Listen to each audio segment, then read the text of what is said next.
Assalamualaikum warahmatullahi wabarakatuh. Kembali lagi dengan saya Rafida Azahra dari kelas 2021A Program Studi Pendidikan Matematika Fakultas Keguruan dan Ilmu Pendidikan Universitas Siliwangi. Pada kesempatan kali ini saya akan membahas mata kuliah Filsafat dan Sejarah Matematika yang diampu oleh Bapak Dedi Nurjamil, Dr. Andes Magister Pendidikan, mengenai literasi matematika dan motivasi belajar. Yang pertama akan saya bahas itu mengenai literasi matematika. Saya akan bahas dari mulai pengertian literasi matematika menurut para ahli, kemudian indikator literasi matematika, langkah-langkah literasi matematika, dimensi literasi matematika, komponen literasi matematika, manfaat literasi matematika, sampai contoh literasi matematika. Pengertian literasi matematika menurut para ahli. Pada tahun 2011, OJC berpendapat bahwa literasi matematika adalah pengetahuan untuk mengetahui dan menggunakan dasar matematika dalam kehidupan sehari-hari. Dari pernyataan tersebut, dapat disimpulkan bahwa literasi matematika merupakan seseorang yang memiliki kemampuan literasi matematika yang baik, memiliki kepekaan konsep-konsep matematika yang mana relevan dengan fenomena atau masalah yang sedang dihadapinya. Dari kepekaan kemudian dilanjutkan dengan pemecahan masalah dengan menggunakan konsep matematika. Pada tahun 2015, Steinche dan Turner berpendapat bahwa literasi matematika adalah untuk memiliki kekuatan untuk menggunakan pemikiran matematika dalam pemecahan masalah sehari-hari agar lebih siap menghadapi tantangan kehidupan.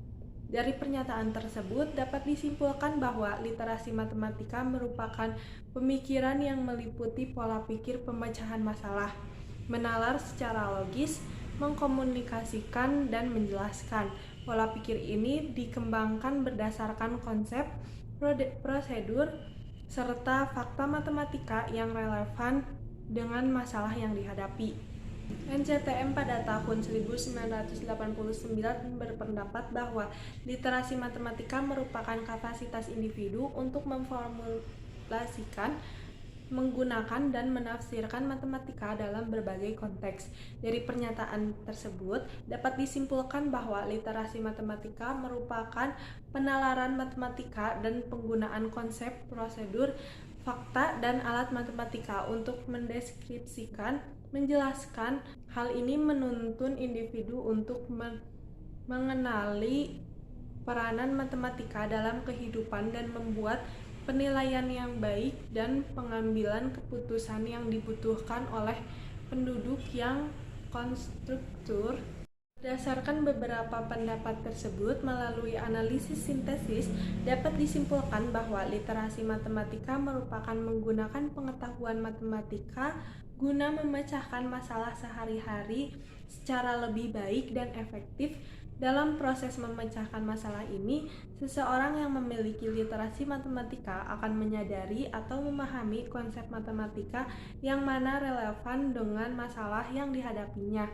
Dari kesadaran itu kemudian berkembang pada bagaimana memutuskan masalah tersebut ke dalam bentuk matematisnya untuk kemudian diselesaikan. Proses ini membuat kegiatan mengelompasi, menghubungkan, merumuskan, menentukan, menalar, dan proses berpikir matematika lainnya. Proses berpikir ini dapat dikategorikan menjadi 3 proses utama, yaitu merumuskan, menggunakan, dan menginterpretasikan. Dengan demikian, kemampuan literasi matematika dapat didefinisikan sebagai kemampuan seseorang untuk merumuskan, menggunakan, dan menginterpretasikan matematika dalam berbagai konteks pemecahan masalah kehidupan sehari-hari secara efektif. Selanjutnya, indikator literasi matematika. Untuk mengukur kemampuan literasi matematis, terdapat 6 level kemampuan yang masing-masing levelnya mengukur tingkat pengetahuan matematis yang berbeda. Hasil terbaru studi PISA pada tahun 2018 menunjukkan bahwa literasi matematika siswa di Indonesia berdasarkan studi internasional masih belum memuaskan, bahkan mengalami penurunan. Dalam setiap konten yang ditunjukkan, rata-rata siswa Indonesia menunjukkan peringkat level 2 ke bawah. Hal ini menandakan siswa di Indonesia hanya sampai pada kemampuan reproduksi, yaitu kemampuan pengoperasian matematika dalam konteks yang sederhana. Pada kemampuan literasi matematika level 3, terdapat indikator pencapaian diantaranya yang pertama, mengubah permasalahan dari dunia nyata ke bentuk matematika. Yang kedua, mengetahui fakta-fakta dasar yang diberikan. Yang ketiga, menentukan prosedur yang akan digunakan berdasarkan fakta-fakta yang telah diberikan. Yang keempat, memilih dan menerapkan strategi pemecahan masalah yang sederhana berdasarkan sumber yang berbeda. Yang kelima, mengomunikasikan secara tulisan hasil dari interpretasi dan penalaran. Sedangkan indikator pencapaian pada kemampuan literasi matematis level 4 sebagai berikut. Yang pertama, mengubah permasalahan dari dunia nyata ke bentuk matematika. Yang kedua, mengetahui fakta-fakta yang diberikan. Yang ketiga, menentukan prosedur yang akan digunakan berdasarkan fakta-fakta yang telah diberikan. Yang keempat, membuat asumsi. Yang kelima, memilih dan menerapkan strategi pemecahan masalah yang sederhana berdasarkan sumber yang berbeda. Yang keenam, mengomunikasikan penjelasan dengan memberikan argumentasi berdasarkan interpretasi. Selanjutnya, langkah-langkah literasi matematika. Proses literasi matematis yang dideskripsikan yaitu komunikasi, representasi, penalaran, dan argumentasi, serta perencanaan strategi. Memecahkan masalah. Yang pertama, komunikasi. Menurut OECD pada tahun 2013, yang ke-30, literasi matematika melibatkan kemampuan untuk mengomunikasikan masalah. Seseorang melihat adanya suatu masalah dan kemudian tertantang untuk mengenali dan memahami permasalahan tersebut. Membuat model merupakan langkah yang sangat penting untuk memahami, memperjelas, dan merumuskan suatu masalah. Dalam proses menemukan penyelesaian, hasil sementara mungkin perlu dirangkum dan disajikan. Selanjutnya, ketika penyelesaian ditemukan, hasil juga perlu disajikan kepada orang lain disertai penjelasan serta justifikasi. Kemampuan komunikasi diperlukan untuk bisa menyajikan hasil penyelesaian masalah. Pada tingkat literasi tinggi, siswa mampu mengenali suatu masalah dengan menuliskan, diketahui, dan ditanyakan ketika diwawancara. Tetapi penulisan diketahui pada lembar jawaban langsung menggunakan permisalan tanpa menggunakan kata-kata terlebih dahulu. Siswa belum sepenuhnya mampu mengemukakan hasil pemikiran dengan jelas. Hal ini disebabkan karena siswa tidak terbiasa dan tidak terlatih dalam mengungkapkan argumennya. Khususnya secara tertulis, siswa tingkat literasi tinggi mampu membuat model matematika dari permasalahan yang terdapat pada soal dalam bentuk gambar, tetapi tidak misalkan terlebih dahulu variabel-variabel yang akan digambarkannya. Siswa mampu menyajikan proses menemukan penyelesaian, tetapi tidak memberikan keterangan-keterangan secara lengkap pada langkah-langkah pengerjaan. Hal ini disebabkan belum terlatihnya siswa dalam mengerjakan soal dengan urutan pengerjaan yang tepat dan sistematis. Saat wawancara, siswa pada tingkat literasi tinggi sudah mampu menjelaskan kembali prosedur yang digunakan dalam menyelesaikan soal. Siswa mau mengkomunikasikan argumennya kepada peneliti. Siswa tingkat ini juga melengkapi jawaban akhir dengan menuliskan kesimpulan. Pada tingkat literasi Sedang siswa mampu mengenali suatu masalah dengan menuliskan diketahui dan ditanyakan. Siswa juga membuat model matematika dengan pemisalan dan gambar. Siswa mampu menyajikan proses, menemukan penyelesaian tetapi tidak memberikan keterangan-keterangan pada langkah pengerjaan. Saat wawancara, siswa pada tingkat ini sudah mampu untuk menjelaskan kembali prosedur yang digunakan dalam menyelesaikan soal. Siswa mau mengomunikasikan argumen kepada peneliti. Yang selanjutnya ada representasi. Menurut OECD, pada tahun 2013, nomor 30, literasi matematika melibatkan kemampuan untuk menyajikan kembali representasi suatu permasalahan atau suatu objek. Matematika melalui hal-hal seperti memilih, menafsirkan, menerjemahkan, dan mempergunakan grafik, tabel, gambar, diagram, rumus, persamaan, maupun benda konkret untuk memotret permasalahan sehingga lebih jelas. Siswa tingkat literasi tinggi mampu menafsirkan masalah kontekstual ke dalam gambar dengan benar dan dapat membuat gambar bangun geometrik untuk memperjelas masalah yang diberikan pada soal. Pada siswa tingkat literasi sedang, sebagian besar juga mampu menafsirkan masalah kontekstual ke dalam gambar sederhana, sedangkan siswa tingkat literasi rendah, mereka masih kesulitan dalam menafsirkan masalah kontekstual dan mengubahnya ke dalam gambar. Baik siswa tingkat literasi tinggi, sedang, dan rendah. Tidak ada yang menuliskan informasi-informasi matematika yang diperlukan sebelum menyajikan permasalahan ke dalam bentuk gambar. Yang ketiga, penalaran dan argumentasi. Menurut OECD, pada tahun 2013, nomor 30, literasi matematika melibatkan kemampuan menalar dan memberikan alasan. Kemampuan ini berakar pada kemampuan berpikir secara logis untuk melakukan analisis terhadap informasi untuk menghasilkan kesimpulan yang beralasan. Hasil penelitian ini menunjukkan siswa dengan tingkat literasi tinggi mampu melakukan analisis terhadap informasi yang diberikan.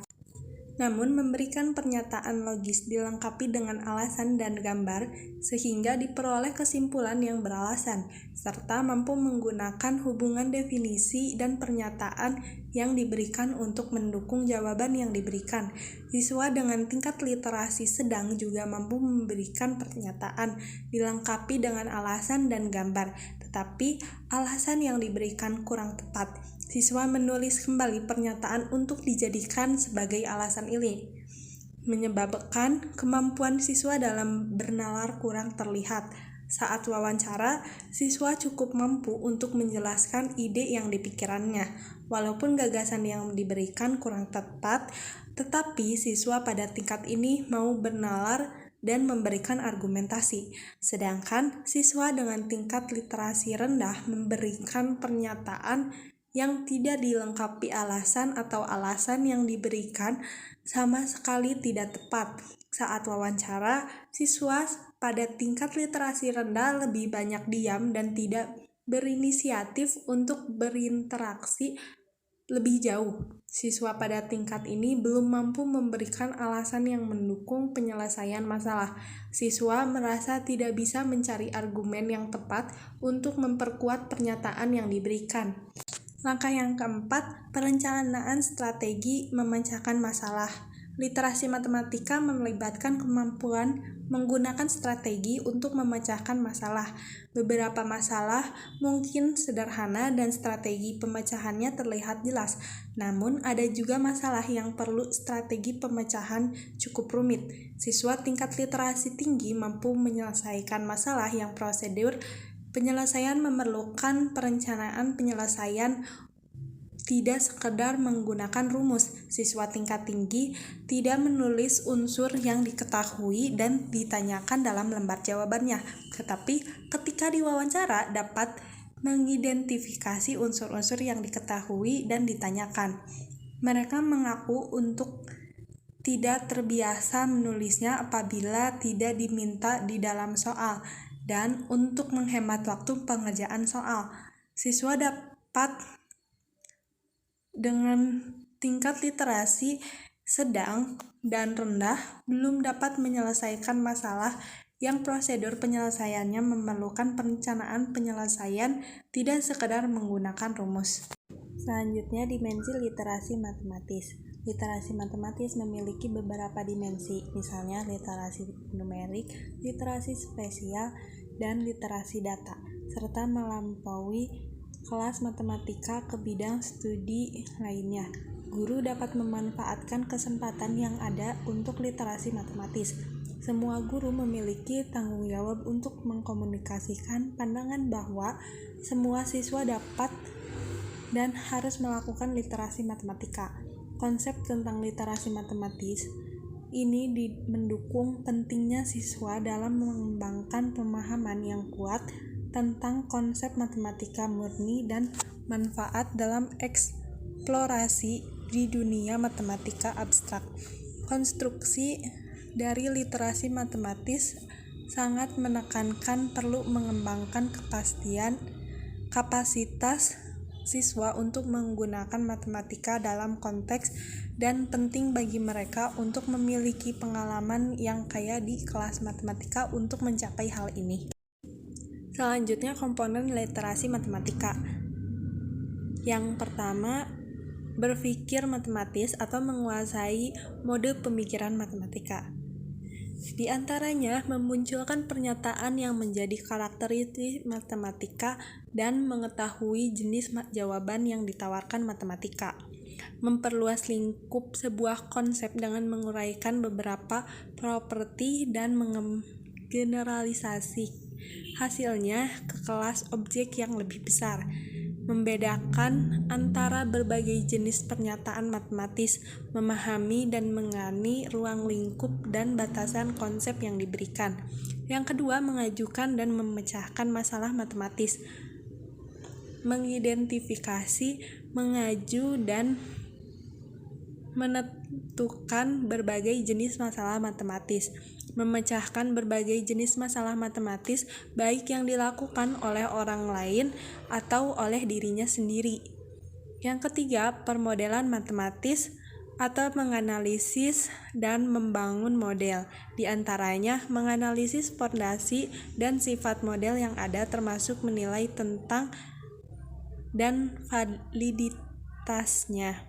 Mengurangi model yang ada, yaitu dengan menerjemahkan dan menafsirkan elemen dalam hal realitas yang dimodelkan. Melakukan pemodelan aktif dalam konteks tertentu, yaitu menyusun bidang matematis, bekerja dengan model, memvalidasi model secara internal dan eksternal, menganalisis dan mengkritik model dalam dirinya sendiri atau dengan alternatif yang mungkin, berkomunikasi tentang model dan hasilnya, dan memantau serta mengendalikan seluruh proses permodelan. Yang keempat, penalaran matematis, mengikuti dan menilai rantai argumen yang diajukan oleh orang lain, mengetahui makna bukti matematis dan bagaimana perbedaan dengan jenis penalaran matematis lainnya, mengungkap gagasan dasar dalam garis argumen, termasuk membedakan jalur utama dari rincian dan gagasan dari teknik. Merancang argumen matematik formal dan informal dan mengubah argumen heuristik menjadi bukti yang valid, yaitu membuktikan pernyataan. Selanjutnya, representasi entitas matematis, memahami dan memanfaatkan berbagai jenis representasi objek matematika, fenomena, dan situasi. Memahami dan memanfaatkan hubungan antara representasi yang berbeda dari entitas yang sama, termasuk mengetahui kekuatan dan keterbatasan relatif mereka. Memahami dan beralih antar representasi. Selanjutnya, menangani simbol matematika dan formalisme, menguraikan dan menafsirkan bahasa matematis simbolis dan formal dan memahami hubungannya dengan bahasa asli, memahami sifat dan aturan sistem matematis formal, menerjemahkan dari bahasa alami ke bahasa formal atau simbolis, menangani dan memanipulasi pernyataan dan ungkapan yang mengandung simbol dan formula. Selanjutnya, berkomunikasi dengan dan tentang matematika. Yang pertama, memahami teks tertulis, visual, atau oral orang lain. Mengekspresikan diri pada tingkat presisi teoritis dan teknis yang berbeda dalam bentuk lisan, visual, atau tulisan tentang hal-hal seperti itu. Selanjutnya, memanfaatkan alat bantu dan peralatan. Mengetahui kebenaran dan sifat berbagai alat dan alat bantu untuk aktivitas matematik serta ruang lingkup dan batasannya, mampu menggunakan alat bantu semacam itu serta reflektif. Selanjutnya, manfaat literasi matematis. Dengan penguasaan literasi matematika, setiap individu dapat merefleksikan logika matematis untuk berperan pada kehidupannya, komunitasnya, serta masyarakatnya. Literasi matematika menjadi individu mampu membuat keputusan berdasarkan pola pikir matematis yang konstruktif. Contoh literasi matematika. Siswa diberikan soal-soal literasi di kehidupan sehari-hari. Lalu siswa dibiasakan menyelesaikan soal-soal literasi dan siswa harus terbiasa melakukan proses koneksi dalam pemecahan masalah matematika. Selanjutnya saya akan membahas mengenai motivasi belajar. Mulai dari pengertian motivasi belajar menurut para ahli, indikator motivasi belajar, fungsi motivasi belajar, langkah-langkah motivasi belajar, ciri-ciri motivasi belajar, dimensi motivasi belajar, jenis-jenis motivasi belajar, manfaat motivasi belajar, juga contoh motivasi belajar. Pengertian motivasi belajar menurut para ahli. Pada tahun 2017, UNO berpendapat bahwa motivasi belajar adalah dorongan internal dan eksternal para siswa-siswi yang sedang belajar untuk mengadakan perubahan tingkah laku pada umumnya dengan beberapa indikator atau unsur yang mendukung. Dari pernyataan tersebut, dapat disimpulkan bahwa motivasi belajar merupakan segala usaha di dalam diri sendiri yang menimbulkan kegiatan belajar dan menjamin kelangsungan dari kegiatan belajar serta memberi arah pada kegiatan-kegiatan belajar sehingga tujuan yang dikehendakinya tercapai. Menurut MCCOM pada tahun 1991, motivasi belajar adalah kemampuan internal yang terbentuk secara alami yang dapat ditingkatkan atau dipelihara melalui kegiatan yang memberikan dukungan, memberikan kesempatan untuk memilih kegiatan, memberikan tanggung jawab untuk mengontrol proses belajar dan memberikan tugas-tugas belajar yang bermanfaat dan sesuai dengan kebutuhan pribadi. Dari pernyataan tersebut, dapat disimpulkan bahwa motivasi belajar merupakan keseluruhan daya penggerak di dalam diri anak yang mampu menimbulkan kesemangatan atau kegairahan belajar, membangkitkan dan memberikan arah dorongan yang menyebabkan individu melakukan perbuatan belajar. Yang ketiga, pendapat dari Sardiman pada tahun 2018. Motivasi belajar adalah keseluruhan dari bergerak di dalam diri siswa yang menimbulkan kegiatan belajar yang menjamin kelangsungan diri dari kegiatan belajar dan memberikan arah pada kegiatan belajar sehingga tujuan yang dikehendaki oleh subjek belajar itu dapat tercapai. Dari pernyataan tersebut dapat disimpulkan bahwa motivasi belajar merupakan keseluruhan daya penggerak baik dari dalam diri maupun dari luar siswa yang menjamin kelangsungan dan memberikan arah pada kegiatan belajar sehingga tujuan yang dikehendaki oleh subjek belajar itu dapat tercapai. Berdasarkan beberapa pendapat Yang tadi telah disampaikan, melalui analisis sintesis dapat disimpulkan bahwa motivasi belajar adalah keseluruhan daya penggerak di dalam diri siswa yang menimbulkan kegiatan belajar yang menjamin kelangsungan dan kegiatan belajar dan memberikan arah pada kegiatan belajar, sehingga tujuan yang dikehendaki oleh subjek belajar itu dapat tercapai. Dorongan internal dan eksternal pada siswa-siswi yang sedang belajar untuk mengadakan perubahan tingkah laku pada umumnya dengan beberapa indikator atau unsur yang mendukung kemampuan internal yang terbentuk secara alami yang dapat ditingkatkan atau dipelihara melalui kegiatan yang memberikan dukungan, memberikan kesempatan untuk memilih kegiatan, memberikan tanggung jawab untuk mengontrol proses belajar, dan memberikan tugas-tugas belajar yang bermanfaat dan sesuai dengan kebutuhan pribadi. Selanjutnya, indikator motivasi belajar. Menurut Dimyati dan Mujiono, pada tahun 2010, indikator motivasi belajar antara lain yang pertama cita-cita atau aspirasi mahasiswa. Cita-cita akan memperkuat motivasi belajar intrinsik maupun ekstrinsik, sebab tercapainya suatu cita-cita akan mewujudkan aktualisasi diri. Yang kedua, kemampuan siswa. Setiap siswa memiliki kemampuan belajar yang berbeda.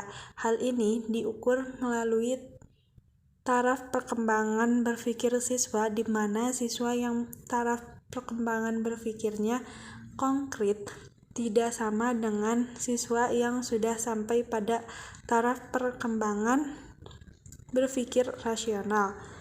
Siswa yang merasa dirinya memiliki kemampuan untuk melakukan sesuatu maka akan mendorong dirinya berbuat sesuatu untuk dapat mewujudkan tujuan yang diinginkan olehnya, dan sebaliknya yang merasa tidak mampu akan merasa malas untuk berbuat sesuatu.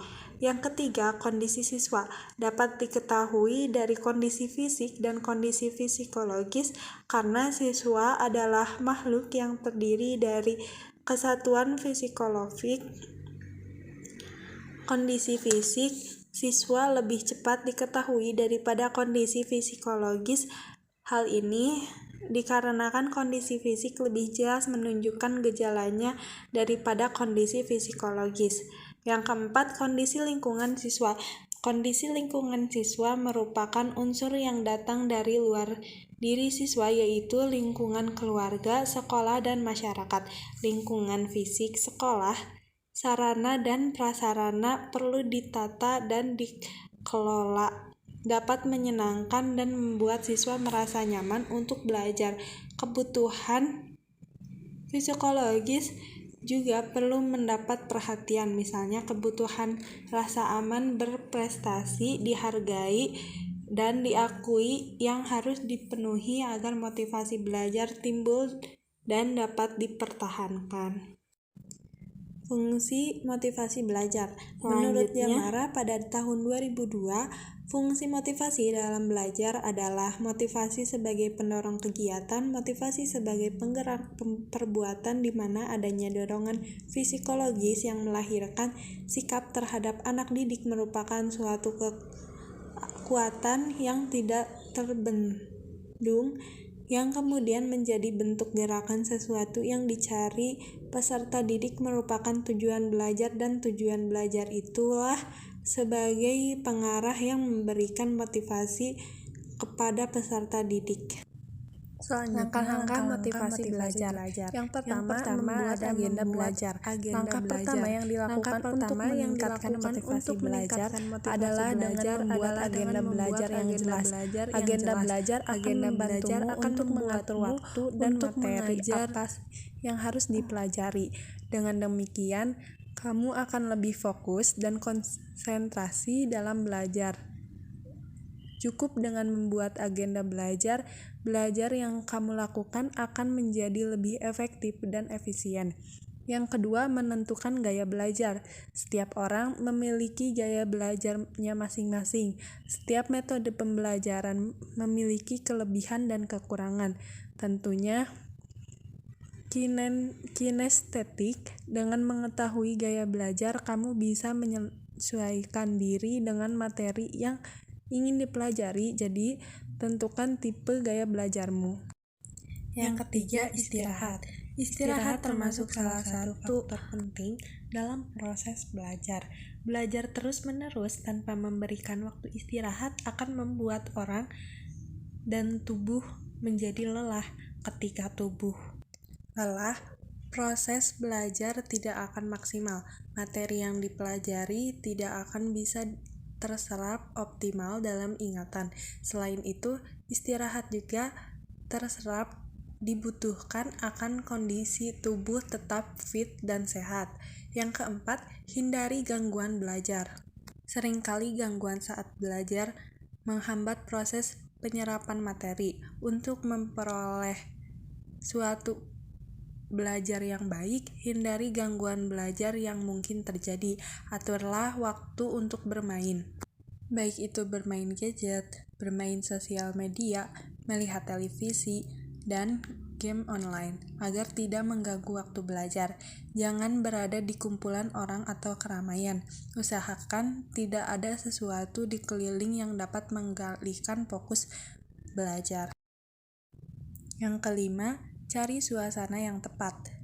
Sebenarnya tidak ada istilah suasana yang tepat. Semua suasana menjadi tepat jika kamu berhasil mengontrol diri sendiri. Cari tempat belajar yang nyaman dan membuat kamu fokus untuk belajar. Jika perlu, putarlah musik klasik yang akan membuat suasana menjadi lebih tenang dan damai. Kamu dapat menentukan suasana yang tepat untuk diri sendiri. Terkadang, secangkir teh atau coklat panas membuat suasana belajar menjadi lebih sempurna. Yang keenam, belajar bersama teman. Jika kamu merasa bosan dan malas belajar sendirian, belajar bersama teman bisa menjadi solusi. Selain akan menjadi motivasi belajar dan penyemangat, teman akan membantu saat kamu menemukan kesulitan. Belajar dengan sistem diskusi biasanya membuat kita lebih efektif dan lebih fokus dalam menerap ilmu. Selanjutnya, ciri-ciri motivasi belajar. Yang pertama, tekun menghadapi tugas, dapat bekerja terus-menerus dalam waktu yang lama, tidak pernah berhenti sebelum selesai. Yang kedua, ulet menghadapi kesulitan, tidak lekas putus asa, tidak memerlukan dorongan dari luar. Untuk berprestasi sebaik mungkin, tidak cepat puas dengan prestasi yang telah dicapainya. Yang ketiga, menunjukkan minat terhadap bermacam-macam masalah. Yang keempat, lebih senang bekerja mandiri. Yang kelima, cepat bosan pada tugas-tugas yang rutin. Yang keenam, dapat mempertahankan pendapatnya. Yang ketujuh, tidak mudah melepaskan hal yang sudah diyakinkan. Yang kedelapan, senang mencari dan memecahkan masalah soal-soal. Yang selanjutnya ada dimensi motivasi belajar. Dimensi motivasi belajar yang digunakan dalam penelitian ini ada 5 macam yang merupakan pendapat Marx dan Tombach dalam Ridwan 2013 yang ke-31-32, yaitu yang pertama ketekunan dalam belajar, yang kedua ulet dalam menghadapi kesulitan, yang ketiga minat dan ketajaman perhatian dalam belajar, yang keempat berprestasi dalam belajar, yang kelima mandiri dalam belajar. Selanjutnya jenis-jenis motivasi belajar. Jenis-jenis motivasi belajar terbagi menjadi 2, motivasi belajar intrinsik dan motivasi belajar ekstrinsik. Motivasi belajar intrinsik adalah motivasi yang berasal dari diri siswa sendiri untuk belajar. Motivasi ini bisa dipengaruhi oleh keinginan siswa untuk mencapai suatu tujuan tertentu, misalnya berprestasi, masuk sekolah favorit, masuk perguruan tinggi favorit, membanggakan orang tua, dan sebagainya. Yang kedua, motivasi belajar ekstrinsik, yaitu motivasi yang berasal dari luar, misalnya lingkungan. Contohnya motivasi ekstrinsik adalah iming-iming hadiah dari orang tua jika berprestasi, mengikuti saran atau nasihat dari guru, dan sebagainya. Motivasi belajar itu memiliki manfaat, baik itu bagi siswa maupun bagi guru. Manfaat motivasi belajar bagi siswa yang pertama, menyadarkan kedudukan pada awal belajar, proses, dan hasil akhir. Seorang siswa yang memiliki motivasi belajar akan dapat menyadari tentang kemampuan yang dimilikinya. Dengan mengetahui kemampuan yang dimilikinya bila dibandingkan dengan temannya, maka ia akan termotivasi untuk belajar lebih giat lagi. Jadi motivasi dapat mendorong siswa untuk menyadari potensi yang dimilikinya sehingga dapat meningkatkan kemandirian siswa.